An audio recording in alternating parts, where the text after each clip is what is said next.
दक्षिण मुंबईमध्ये 16 आणि 17 एप्रिलला पाणी पुरवठा बंद राहणार आहे।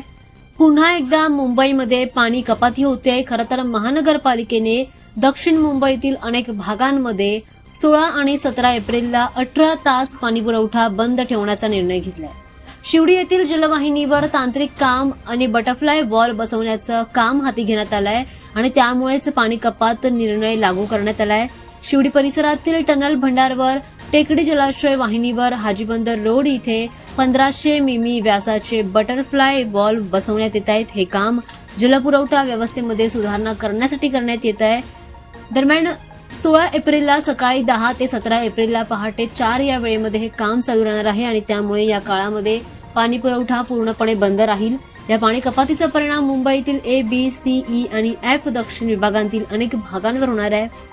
दरम्यान या ठिकाणी सीएसएमटी परिसर, आरबीआय, नौदल डॉकयार्ड, उमरखाडी, वाडी बंदर, डॉकयार्ड रोड, त्यासोबतच काळा चौकी, परळ, लालबाग, हिंदमाता, नागपाडा, भायखळा, कामाटीपुरा आणि आसपासच्या भागांवर याचा परिणाम होणार आहे आणि या ठिकाणी ही पाणी कपाती आहे।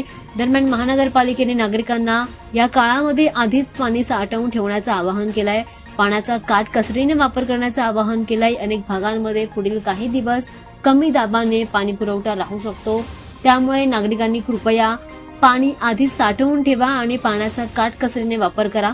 दक्षिण मुंबईतील मोठ्या लोकसंख्येला हा तात्पुरत्या पाणी कपातीचा फटका बसणार आहे। बटरफ्लाय वॉल बसवण्याचं काम पूर्ण झाल्यानंतर पाणी पुरवठा अधिक सुरळीत होईल असं देखील म्हटलं जात आहे। मात्र या वेळेमध्ये नागरिकांनी पाण्याचा जपून वापर करण्याचं आवाहन प्रशासनाने केलं।